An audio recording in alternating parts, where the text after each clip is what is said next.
All right, so part 3 of pulling the engine. We removed all of the harness and pretty much everything is going to be in the way. I still have to take off the VTEC solenoid and the cables for the clutch, axles, motor mount, and then drain the oil and transmission fluid. So the first thing I'll do is remove the cables right here, which is 3 12mm bolts, one here, and then one right here.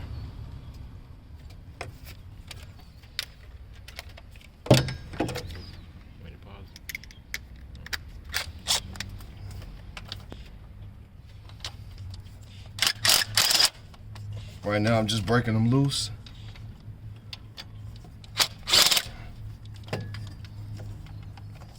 I figured it'd be easier to keep up with the parts. Right here you need this little cotter pin and then this little washer that fits on there. You don't want to lose those.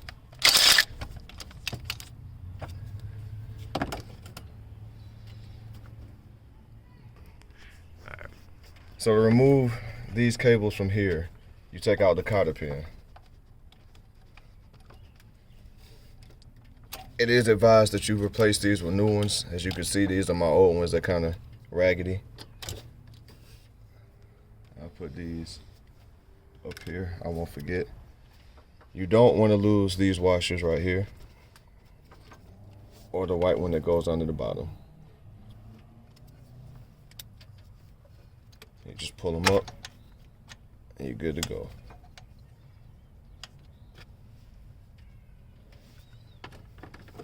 Alright, so now I'm going to finish removing those bolts so I can pull it out of the way.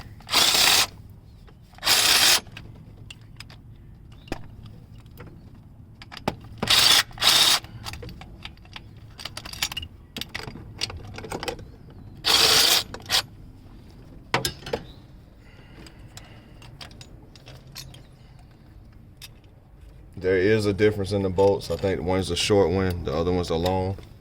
So I'm gonna just replace them the same way I take them out. Back into the transmission. That way I don't lose them for later.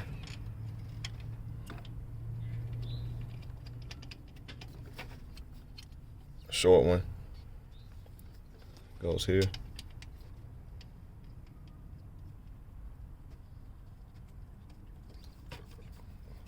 Other long one goes in the front.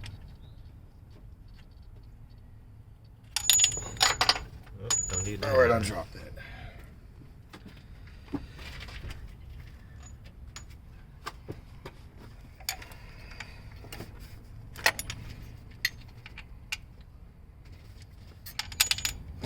Dropped it again.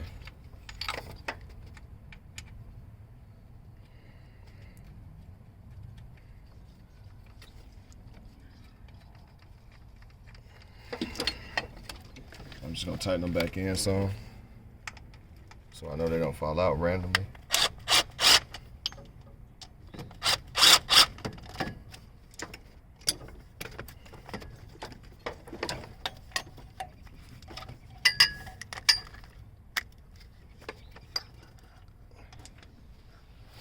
If you don't have impacts from a couple hundred foot-pounds to 1,000 foot-pounds, Harbor Freight runs a sale on Earthquake. They work just as good as Milwaukee. I haven't had no problem, or a boat I can't bring out, and it's cheaper. I'm gonna set these off to the side. Eventually, when I get ready to pull the engine, I'll zip tie or I'll bungee these out the way so I can just pull it straight up without worrying about catching or snagging it. So,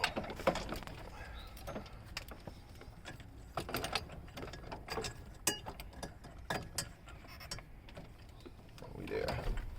Okay, so everything is removed off of the transmission. You do have that vacuum line that runs to the rear engine mount, and it comes around. It mounts to the transmission right here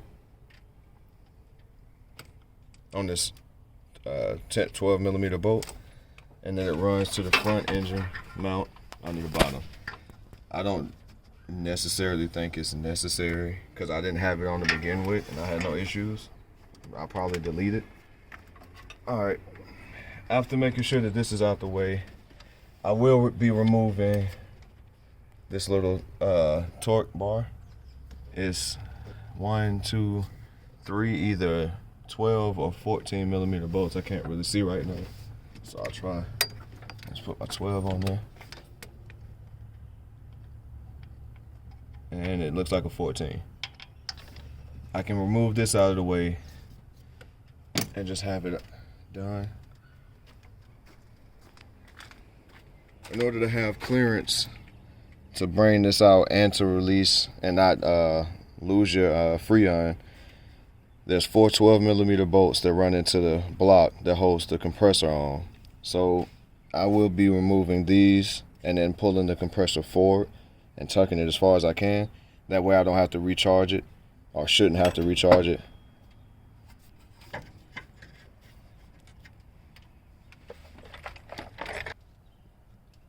Alright, so before I take the mounts and everything off, you'll remove the tires and you'll remove the axle nut that's behind this.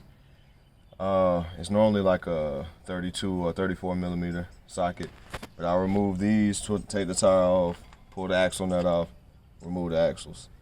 I will have to drop the fork bolts so I can pull it out of the way and then remove the axle. I'll do a video on that separate.